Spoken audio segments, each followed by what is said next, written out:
Okay. But it wasn't as simple as everybody in the crowd, like in Portland, has a smartphone, uploading to Periscope.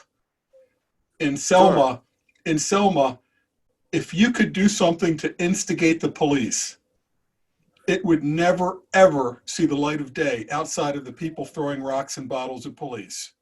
So if you saw white police suddenly charging blacks with German shepherds and fire hoses, all you saw was the narrative like they're trying to craft in Portland with the moms. The moms are just the same chick Antifas that are like, went to the Goodwill store and bought some, pink sweatshirts to link arms. Purely propaganda, right? Yeah. But there's so many cameras. On network news, it's just like Selma 1960. All you'll see is these moms came out to protest Trump's brutal Department of Homeland Security, right? Yeah. That actually worked in Selma, because you can march over the bridge and then it's like, all right, the networks are here. They throw the rocks and bottles at the police. The police charge them. Action. Yeah, right. German shepherds, water cannons, just absolutely unprovoked. Quorum radio, baby.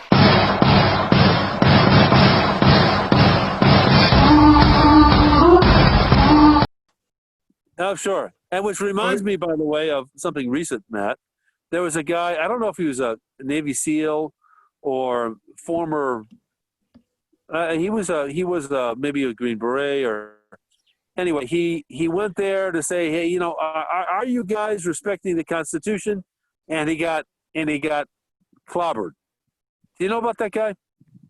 I've seen a couple of them. There was a Navy guy wearing like a sweatshirt that said Navy. But what they don't show is they've already been attacked. They've already had like the plywood torn off, people trying to set fires. The Department of Homeland Security guys finally come out. They're using tear gas, okay? Yeah. The guy with the Navy sweatshirt is just like the fake Antifa moms, linking arms. Yeah. He is walking out. He's like a designated fall guy. He's a guy tough enough to be willing to take a baton, right? Yeah. They've already been warned for an hour. Don't cross the street. We're like, we have a new rule of engagement because you tried to set fire to our building again tonight. And you're tearing the plywood off and breaking our windows. Mortars. So he walks over clearly where he's been told, if you walk over here, we're going to beat your ass. They've been saying that for an hour. He walks over, and then they film it. It's like Selma. Roll it. Action. Yeah, exactly. Navy veteran beaten by Trump stormtroopers. Oh yes, it does. He's terrible. This is a patriot. Look, broke my arms. Came over to talk about the Constitution. Right. And see, in every Selma, that's why I can't get all upset about, the congressman that just died, because he's like an icon, a hero. He's Martin Luther King. He's Mahatma Gandhi. Yeah, sure. That whole Selma thing was march over the bridge, and then let's get the video of the water cannons and the German shepherds. That will be the lead for the next month on ABC, NBC, and CBS. Yeah. But they do not start filming, and nobody else has a smart. Remember in the '60s, there's no smartphones. Of course. Yeah, it was a infrastructure heavy media moment in those days. And you had to actually develop film. It wasn't even an upload. It was developed film. So now they're trying to do the same stuff with the Portland moms, which is like gag worthy, right? And, we're just out here to talk to the National Guard troops, and they're going to tear gas us. Leave our children alone. Leave our children alone. Right. It's so contrived. It's the same chicks that are wearing the black helmets and throwing bags of urine on the cops, the day before and the day after. But it's a stage production. But what's happening this weekend in Louisville has the potential for a lot worse. Go ahead. NFAC.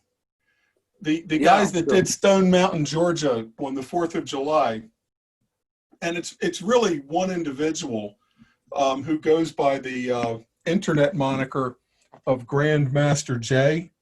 Yeah, sure, of course. Yeah, he was born in '63, so he's he's not a young guy, but he's not the age of the Weather Underground SDS people who No. are really, still, it's the generation of the SDS. They actually never went away. They never retired. No, they went. You know what they did, Matt? They went and started to work for the government and for universities and Yes, colleges. yes, they developed the Indoctrinating. textbooks. They developed the curricula. So Bill Ayers and Bernadine Dohrn, who were terrorists, who, even at the time of like the late 60s, early 70s, there were these very sympathetic judges and DAs. So they got off like scot-free, where they could have spent decades in prison. They went straight to the University of Chicago, and somehow, by some miracle, it's sort of like Obama becoming president. You know what I mean? Like a miracle. Sure. Like, wow. I just walked into the casino. I pulled the first big handle, and $1 million fell out. I'm just I'm the luckiest guy in the world. But I mean, nothing. Or another one. He launches his political career for the state of Illinois from a house that happens to belong to Bill Ayers. It just accidentally. I didn't know. What are the odds? Pizzeria. I won the superfecta at the track, and then I bought a lottery ticket, and I won $10 million. I'm just the luckiest guy in the world. Absolutely. So not only do you have Bill Ayers and Bernadine Dohrn not getting any serious charges, and then writing the textbooks, the Hate America Marxist textbooks that would be teaching our children for the next 40 years, 50 years. You've got other people like this woman, Susan Rosenberg, BERG for Google. She was involved in New York. She was involved in a armored car heist. Oh yeah. Circa 1970, where guards and police were killed, right, in an armored. And she was arrested when they caught up with her. There was 700 pounds of explosives in her house, enough for like another 70 bombs. Like 70 small bombs or 10 huge big bombs, people killing bombs. Oh yeah. She got sentenced to 58 years. And she was a chick. And, in America, women get lighter sentences. So she got sentenced to 58 years. She would still be in prison. And Bill Clinton released her in the 90s. Like, you're out. It's been enough. Now she helps run something called 1,000 Currents. And I'm going to come back to the armored car in a second. So Susan Rosenberg, caught with 700 pounds of explosives, involved in a fatal armored car heist. Now she runs 1,000 Currents. And what 1,000 Currents does, it's like 1,000 communist currents rises a mighty river or a mighty tide, right? So it's like 1,000 little financial currents to like fund the revolution. So Susan Rosenberg, she's involved around 1970 with an armored car heist, because in 1970, the communists, to get money to fund their actions, like Symbionese Liberation Army, Black Liberation Army, Weather Underground, they didn't have corporations saying, "Hey, here's a check for $50 million." They had to heist armored cars. Okay. Right. Now, the same armored car chick, bomber, terrorist, Susan Rosenberg, she's in charge of distributing funds from Disney, Nike, George Soros, to all of these front groups, and to just weave it through this entire revolutionary system. Another person from that era who's still around. So these guys are all in their 70s now, okay? Right. So this is their last hurrah. Now, when young people say under 50 here, these guys are in their 70s, they're rolling their eyes and they're going, "Okay, boomer, who gives a shit? That's like a grandpa." Yeah. That's not the way to look at it. The way to look at it is these are dedicated, lifelong revolutionaries. They know it's do or die right now. They don't have another 4 or 8 years. They're not going to say, "Oh, if Trump wins or if Biden wins, we'll come around again in 2028. Okay? In 2028, they'll be either dead or in an old folks home, if they're lucky, right? Sure. So if they want to see their revolution that they dedicated their life to, it's going to be now. and it's the same cast of characters: Bill Ayers, Susan Rosenberg, Yeah. and another character, a contemporary of theirs from that era, is named Bob Avakian, Avakian, Bob Avakian. So he's a SDS guy back in the Mark Rudd Weather Underground days. He has been the quote unquote Central Committee chairman of RevCom. Now it's called RevCom.us, Revolutionary Communist Party of the United States. And there's a couple others you'll see, like World Workers Party, but RevCom by far is the most influential. So Bob Avakian is literally a comrade of Bill Ayers. You know, that's where Barack Obama started his career, in Bill Ayers' living room with Bernadine Dorn. Sure. So Bob Avakian is another one of their comrades. Okay. Sure. And he has run the RevCom, Revolutionary Communist Party .us. It's interesting. They can't say, when you look at their YouTube videos, they can't mouth the words US because it sounds like United States. So they say revcom.us, like we comrades. It's just a kind of it's like a poker teller, Twitch. Right. Anyway, so if you look at some of the posters, the printed posters at these demonstrations, look for revcom.us. So the BLM guys, the BLM chicks have said, we are trained Marxists. They didn't say it this year because it would blow their cover. Right. But in the last 2 or 3 years, you know, when they were saying, basically kill the cops, right? What do we want? Dead cops. When do we want it now? When they were recording, when they were more candid, less secret, when they were talking to a comrade reporter, right? But it got on YouTube. They said, we are trained Marxists. Well, trained Marxists know that you can't roll out with a red and yellow hammer and sickle until you have achieved the proper revolutionary stage. Okay. Right. This is exactly parallel to what Muslim jihadists call mileposts. You can't come out in Paris in 2020 and say, look, we're for total jihad, murder every Christian, and our goal is complete caliphate.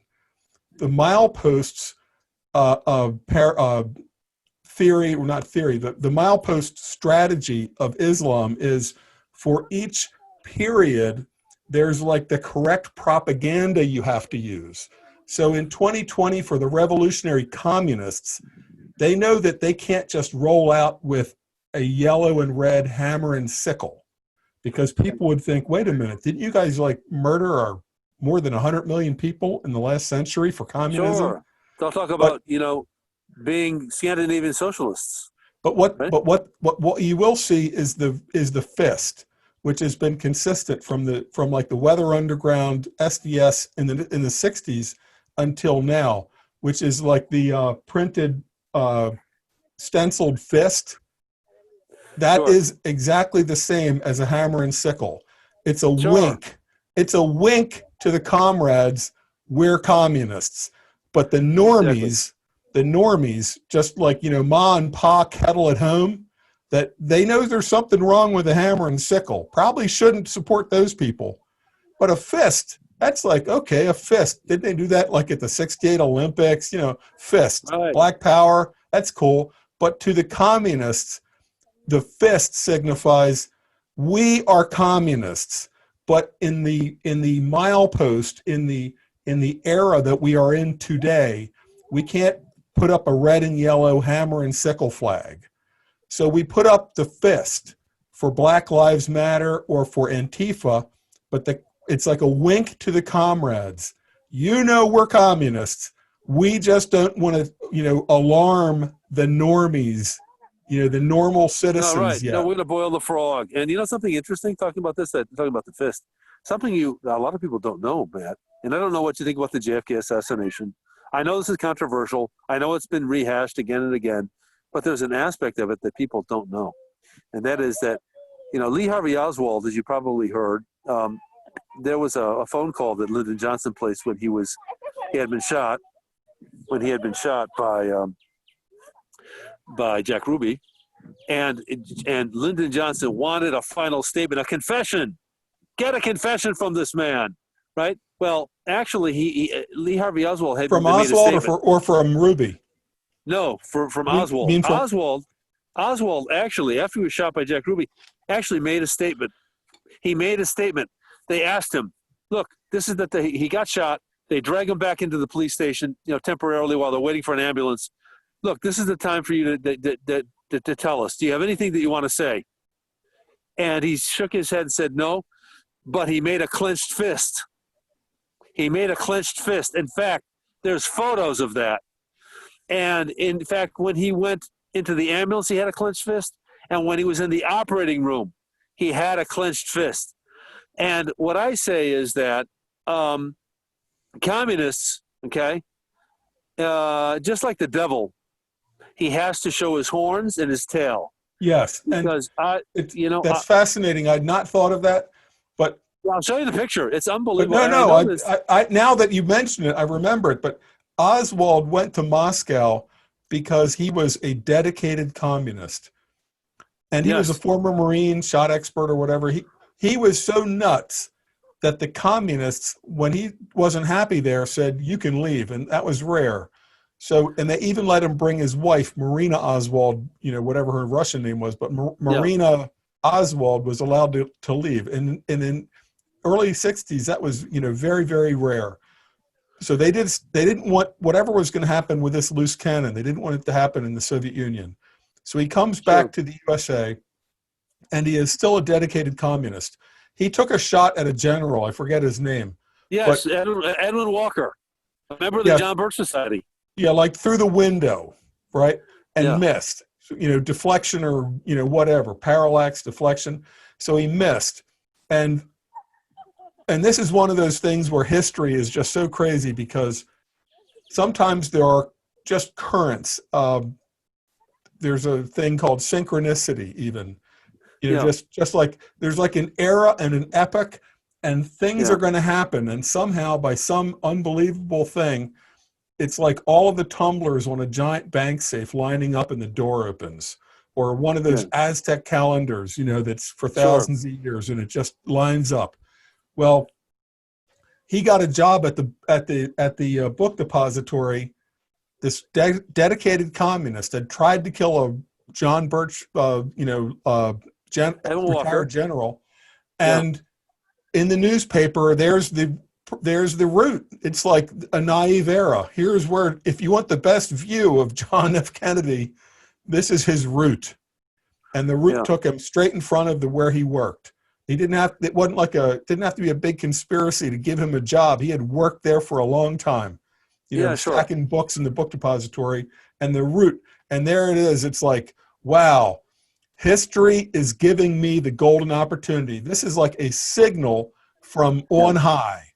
That it's From Karl Marx in the sky, not God. Karl Marx in the sky. So the fist, giving the fist, is I am still down with the revolution, and really there's no other way to study that. But the fist is the hammer and sickle. That is like a the secret moose lodge, or not the moose lodge. It's a gesture. It's the hand gesture that opens doors with other communists, with other Marxists, without scaring the normies. Because the hammer and sickle is associated with Mao and Pol Pot and Stalin and Lenin. Right. But the fist is just like, oh, blacks want power. That's cool. Right, sure. That's righteous. It's oppression. Right. Sure. So Antifa and BLM both use the communist fist. Okay, and it's their secret lodge signal that we are communists, but we all wink at each other and know we don't want to scare the normies with the hammer and sickle at this moment. And it's exactly the same with jihadists and the milepost strategy, that you just can't come out and tell everybody what your goal is. You have to adjust your message so that you can do the maximum influence on your target audience in that era. Sure. No, it's all a question of timing. It's all a question of timing. You wait until the man gets his guard down, and then you go for the jugular. But That's what they want. I think that based on the fact that people like Bill Ayers and Susan Rosenberg and Bob Avakian, who are now in like their mid-70s, okay, but they're not like Joe Biden. They're not senile. You know, they're, Oh, sure. as far as I know, they're as sharp now as ever, even if their bodies are starting to fail. Yeah. They are dedicated communists. And something that I listen to Dennis Prager sometimes, he says, and I agree, talk show host in the States and Prager University. Sure. He says, Marxism in the last century, 2 centuries, is by far the most motivated religion on the planet. Because, you know, you have Marxists that will go undercover as Catholic priests or Supreme Court justices, but in their heart, what they're pushing is Marxism. So how do you explain somebody like Ruth Bader Ginsburg, who's been like fighting cancer for 10 years, liver, pancreas, you know, lungs, it's all over the place. She is dedicated to her religion, which is the religion of Marxism. She will do anything not to die before November 3rd. Well, you know, because if she survives until Biden is elected, then somebody like that DA in St. Louis can be the next Supreme Court justice. Oh my gosh. You know, pure Marxist. So yeah. She will do anything to survive. Whereas Christians who are, I'm a Christian, but let's face it, the Christian leaders are like, don't make waves, don't upset anybody. Oh my gosh. You know, they want to use our parking lot for a BLM rally. Well, I can't say anything about that.